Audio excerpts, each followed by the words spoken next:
എല്ലാ സാമ്പത്തിക കേന്ദ്രങ്ങളെയും ആക്രമിക്കുമെന്ന ഇറാന്റെ മുന്നറിയിപ്പ് വന്ന മണിക്കൂറുകളാണ് കടന്നുപോകുന്നത്. അതായത് നിലവിലെ സമാധാന ശ്രമങ്ങൾ അല്ലെങ്കിൽ അത്തരത്തിലുള്ള മറുപടികൾ പല രാജ്യങ്ങളും നൽകിയെങ്കിലും ഇറാൻ പിന്നോട്ടില്ല എന്ന് വ്യക്തമാകുകയാണ്.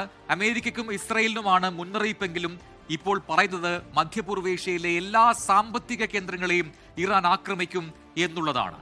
എന്താണ് ഇറാന്റെ ഇത്തരത്തിലുള്ള ഒരു നിലപാടിന് പിന്നിൽ?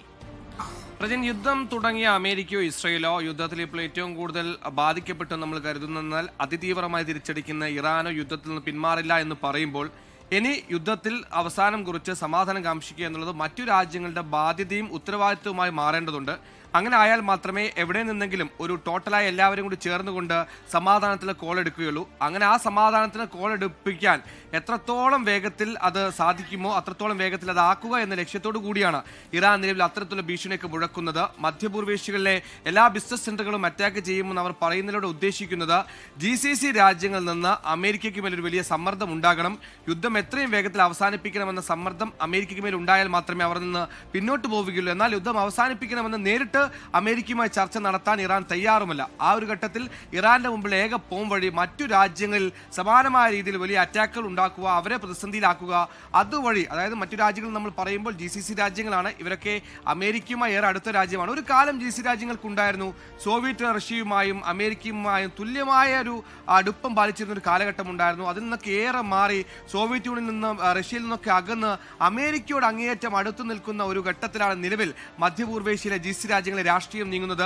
അതിന്റെ ഏറ്റവും ഒടുക്കത്തെ ഉദാഹരണമാണ് വർഷങ്ങളോളമായി ഇവർ അകറ്റി നിർത്തിയിരുന്ന ഇസ്രയേൽ എന്ന രാജ്യത്തെ 2020 ചേർത്ത് വെച്ചുകൊണ്ട് ദുബായ് അബ്രഹാം അക്കോർഡിലടക്കം ഒപ്പിട്ട് നമ്മൾ കണ്ടതാണ്. അതായത് ഇസ്രയേൽ അമേരിക്കയുമായി ചേർന്നുകൊണ്ട് അങ്ങേയറ്റത്തെ സൗഹൃദം ഉണ്ടാക്കിക്കൊണ്ടിരിക്കുന്ന GCC രാജ്യങ്ങൾക്കുമേൽ പരമാവധി പ്രഹരം ഏൽപ്പിച്ചുകൊണ്ട് അതുവഴി അവർ വഴി അമേരിക്കയിലേക്ക് ഒരു സമ്മർദ്ദം ഉണ്ടാക്കുക എന്ന സാധാരണ ഒരു ടെക്നിക് തന്നെയാണ് ഇറാൻ ഉപയോഗിച്ചുകൊണ്ടിരിക്കുന്നത്.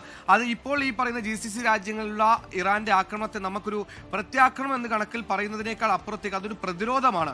പ്രതിരോധം എന്ന് പറയുമ്പോൾ ഒന്ന്, സമ്മർദ്ദം ഉണ്ടാക്കാൻ ഈ പറയുന്ന GCC രാജ്യങ്ങളിലെ രാഷ്ട്രതലവന്മാർ ഡൊണാൾഡ് ട്രംപിന് മുമ്പിൽ സമ്മർദ്ദം ഉണ്ടാക്കാനുള്ള പ്രതിരോധം. രണ്ട്, ഏതെങ്കിലും ഘട്ടത്തിൽ അമേരിക്ക കരയുദ്ധത്തിലേക്ക് കടന്നാൽ അമേരിക്ക സ്വാഭാവികം ഉപയോഗിക്കാൻ പോകുന്ന ബേസുകൾ എന്ന് പറയുന്ന സൗദിയുടെയും UAEയുടെയും കുവൈത്തിന്റെയും ഖത്തറിന്റെയും ഒക്കെ സൈനിക ബേസുകളാണ്. അതായത് അമേരിക്കയുടെ അവിടെയുള്ള സൈനിക ബേസുകളായിരിക്കും. അതേപോലെ തന്നെ ജോർദാനിലെയും ഇറാനിലെ ഇർബിലൊക്കെയുള്ള സൈനിക താവളങ്ങൾ വഴി മാത്രമാണ് അമേരിക്കക്ക് ഇറാനിലേക്ക് ഒരു ഡയറക്റ്റ് കരയാക്രമണത്തിന് സാധ്യതയുള്ളൂ. അതുകൊണ്ട് അവിടെ നിന്നൊരു അറ്റാക്ക് വരുന്നതിന് മുമ്പ് നമ്മൾക്കറിയുന്ന പോലെ തന്നെ ഇറാനും അമേരിക്കയും ഒക്കെ വലിയ, അമേരിക്കയെ സംബന്ധിച്ചിടത്തോളം പാട്രിയറ്റ് എന്ന് പറയുന്ന, ഇറാനെ സംബന്ധിച്ചിടത്തോളം അയൺ ഡോം എന്നൊക്കെ പറയുന്ന വലിയ എയർ ഡിഫൻസ് മെക്കാനിസം ഉണ്ട്. ഇറാൻ അങ്ങനെ പേരുകേട്ട എയർ ഡിഫൻസ് മെക്കാനിസം താരതമ്യേന അവരെ വെച്ച് പറയുമ്പോൾ ഇല്ല. അതുകൊണ്ട് ഇങ്ങോട്ടേക്ക് ഒരു മിസൈൽ വന്ന് അത് തകർക്കപ്പെടുന്നത് വലിയ രീതിയിൽ കൊലാറ്ററൽ ഡാമേജ് ഉണ്ടാക്കിയേക്കും. കാരണം അത് കൃത്യമായി തകർക്കാനായില്ലെങ്കിൽ വലിയ രീതിയിൽ രാജ്യത്ത് വന്ന് പതിക്കും. അതുകൊണ്ട് തന്നെ ഈ പറയുന്ന GCC രാജ്യങ്ങളിലും ജോർദാനിലും ഇറാഖിലുമുള്ള സൈനിക താവളങ്ങളിൽ നിന്ന് ഇങ്ങോട്ടേക്കൊരു മിസൈൽ പതിക്കുന്നതിന് മുമ്പ് മിസൈൽ പതിക്കാൻ സാധ്യതയുണ്ടാകുന്ന ലോഞ്ച് പാഡുകൾ അങ്ങോട്ട് കയറി ആക്രമിക്കുക. അതിനെ പ്രത്യാക്രമണമെന്നോ അല്ലെങ്കിൽ പ്രതിരോധമെന്നോ നമുക്ക് വേണമെങ്കിൽ വിലയിരുത്താം. ആ ഒരു ടാക്ടിക്സിലേക്ക് പോകുമ്പോൾ തന്നെ ഏതെങ്കിലുമൊക്കെ ദിശ മാറി ഈ പറയുന്ന ജനവാസ മേഖലകളിലെല്ലാം ഈ പറയുന്ന അറ്റാക്കുകൾ ഉണ്ടാകാനുള്ള സാധ്യതയുണ്ട്.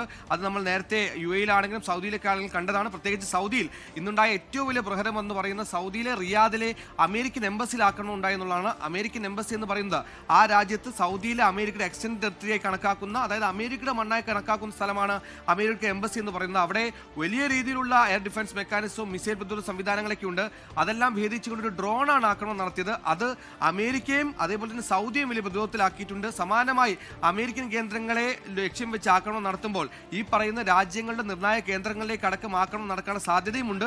അത് തന്നെയാണ് അരാംകോയിലുണ്ടായ ആക്രമണമൊക്കെ നമ്മൾ വിലയിരുത്തുമ്പോൾ, അതുപോലെ തന്നെ ദുഃഖം തുറമുഖത്തൊക്കെയുള്ള ആക്രമണം വിലയിരുത്തുമ്പോൾ അത് അമേരിക്കൻ സൈനിക താവളങ്ങൾക്കുള്ള ആക്രമണങ്ങൾ എന്നതിനപ്പുറത്തേക്ക് അതാത് രാജ്യങ്ങളുടെ ഏറ്റവും നിർണായകമായ സ്ട്രാറ്റജിക്കലി ഇമ്പോർട്ടൻ്റ് ആയ ഇടങ്ങളിലേക്ക് കൂടി ആക്രമണം നടത്തുന്ന സ്വഭാവം ഇറാനിൽ നിന്നുണ്ടാകുന്നു. അത് ഇറാൻ അതുവഴി ഉദ്ദേശിക്കുന്ന ഒരു സമ്മർദ്ദം അമേരിക്കയ്ക്ക് മേൽ ഉണ്ടാക്കുക എന്നുള്ളത് തന്നെയാണ്. ആ സമ്മർദ്ദം എത്ര കണ്ട് വില പോകുമെന്ന് നമ്മൾ കാത്തിരുന്ന് കാണണം. അതേപോലെ തന്നെ സുദീർഘകാലത്തേക്കൊന്നും ഈ പറയുന്ന ഗൾഫ് രാജ്യങ്ങൾക്ക് ഓയിൽ, നാച്ചുറൽ ഗ്യാസ് എക്സ്പോർട്ടുകൾ അവസാനിപ്പിച്ചുകൊണ്ട് മുന്നോട്ട് പോകാനാകില്ല. അങ്ങനെ അവസാനിപ്പിച്ച് മുന്നോട്ട് കൊണ്ടുപോകാൻ യൂറോപ്യൻ രാജ്യങ്ങൾക്കും ആവില്ല. യൂറോപ്യൻ രാജ്യങ്ങളെല്ലാം ഈ ക്രൂഡ് ഓയിൽ എടുത്ത് പരിശോധിച്ച് പരിശോധിക്കാൻ 50% ക്രൂഡ് ഓയിൽ മിഡിൽ ഈസ്റ്റിൽ നിന്നാണ് കൊണ്ടുപോകുന്നത്. അത് യൂറോപ്യൻ രാജ്യങ്ങൾ മാത്രമല്ല, ഏഷ്യയിൽ എടുത്ത് പരിശോധിച്ചാൽ സൗത്ത് കൊറിയയും ജപ്പാനും ഒക്കെ അവരുടെ ഇമ്പോർട്ട്, അവരുടെ ഏറ്റവും പ്രധാനപ്പെട്ട ക്രൂഡ് ഓയിൽ ഇമ്പോർട്ട് എന്ന് പറയുന്നത് മിഡിൽ ഈസ്റ്റുകളാണ്. അതേപോലെ തന്നെ മറ്റു യൂറോപ്യൻ യൂണിയൻ രാജ്യങ്ങൾ, തുർക്കി പോലുള്ള രാജ്യങ്ങൾ, അങ്ങനെ ഒരുപാട് രാജ്യങ്ങൾ ക്രൂഡ് ഓയിൽ ഡിപ്പെൻഡ് ചെയ്യുന്നത് മിഡിൽ ഈസ്റ്റ് രാജ്യങ്ങളെയാണ്.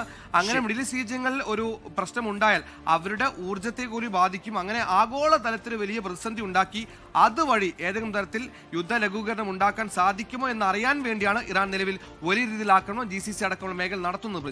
ലോകത്തെവിടെയായാലും ഏത് സമയത്തും 24 വാർത്തകളും ഓഗ്മെന്റഡ് റിയാലിറ്റി പാക്കേജുകളും എക്സ്പ്ലെയിനറുകളും വിശദമായി കാണാൻ ഞങ്ങളുടെ യൂട്യൂബ് ചാനൽ നിങ്ങൾക്ക് സബ്സ്ക്രൈബ് ചെയ്യാം.